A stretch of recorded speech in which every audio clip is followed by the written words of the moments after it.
Ternyata beliau mengatakan, innama bu'istu mu'alliman, aku diutus sebagai guru. Lalu beliau mengatakan, lastu bita'an wala bila'an, aku diutus bukan untuk menghujat, bukan untuk melaknat. Maka hati-hati, ciri-ciri musuh-musuh Rasulullah di akhirat kelak adalah suka mencaci maki, suka melaknat sesama muslim, melaknat makhluk-makhluk Allah.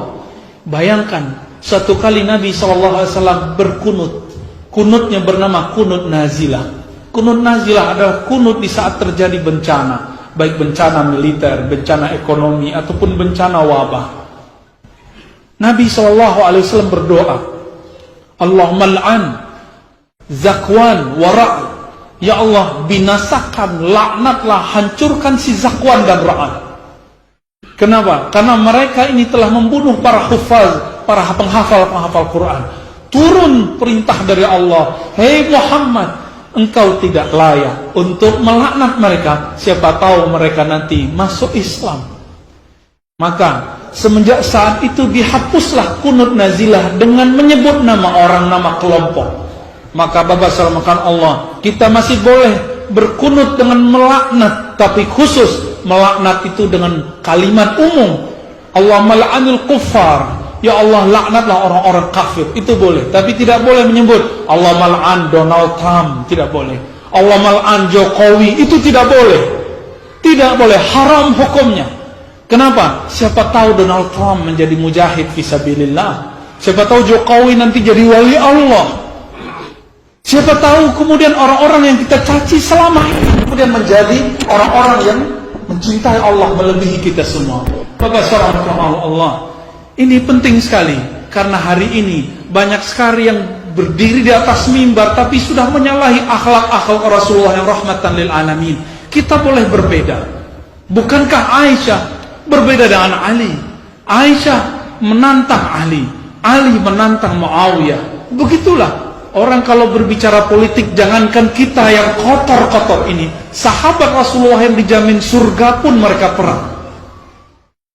Maka negeri ini belum separah yang dibayangkan di medsos itu, seperti yang dibayangkan di TV-TV itu. Tidak, negeri ini masih dalam tataran yang aman, insya Allah. Selama masih ada wali-wali Allah, selama masih khatib-khatib mendoakan keselamatan negeri ini. Kita malu kepada negeri seberang, negeri jiran. Setiap kali khutbah mendoakan orang-orang yang mengurus negeri ini, walaupun mereka mengkritiknya. Maka kami mengajak Bapak salamakan Allah, jika benar kita pewaris Rasulullah yang menjadi rahmat lil alamin, kritik pemerintah tapi jangan laknat. Kritik orang yang beda politik dengan kita, tapi jangan coba-coba mencaci maki. Karena tipis antara iblis dengan pengikut Nabi Muhammad SAW. Iblis bawa-bawa agama, bawa-bawa nama Allah, lalu iblis mengatakan bi'izzatika ya Rabb, dengan izzahmu, dengan keperkasaanmu aku akan sesatkan semua umat manusia. Bawa-bawa nama Allah iblis itu. Soleh sekali iblis itu. Wajar, ternyata iblis sudah bertapa ribuan tahun di surga dan gelarnya adalah malaikat Al-Haris.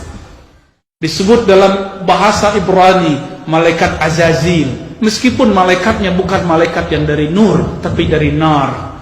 Bapak salamakan Allah, lihat, kita ini pewaris nur Muhammadiyah atau nar iblisiyah.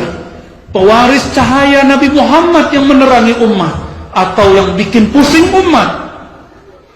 Kami mengimbau, mari hidupkan budaya-budaya kritis, tapi berakhlak yang akhlak nubuwah, akhlak Muhammadiyah, akhlak Nabi Muhammad sallallahu alaihi wasallam. Masih ingatkah kita Nabi SAW diusir dari Taif? Apakah beliau melaknat ahli Taif? Tidak. Kami sedih sekali ketika di sosmed, ketika di Facebook, ketika di WA, kawan-kawan kita melaknat sesama muslim. Melaknat sesama muslim yang cuma karena beda pilihan politik dengannya. Nauzubillah min dzalik. Dalam konteks kekinian, Bapak salamakan Allah, maukah negeri ini dijadikan seperti Suriah? Ini sudah masuk tahun keberapa ini? Tahun ke-9 atau ke-10? Belum selesai. Kenapa? Karena umat Islamnya menjadikan mimbar-mimbar tempat simbol-simbol perperangan sesama muslim. Kami tidak ridha. Wallahi, wallahi, wallahi, demi Allah kita tidak ridha jika masjid simbol dari kutukan-kutukan itu, hujatan-hujatan itu. Maka kami mengajak kembali ke hadis yang tadi. Beliau mengatakan, innama bu'istu mu'alliman. Aku diutus hanya sebagai mu'allim, pembimbing, pengajar, walid, orang tua. Lastu bitta'an wala bila'an. Aku bukan pencaci, bukan pemaki, bukan pelaknat. Inilah, maka ambillah ilmu dari mereka, ambillah keberkahan amal dari mereka. Semoga umat ini tambah diberkahi. Amin ya rabbal alamin.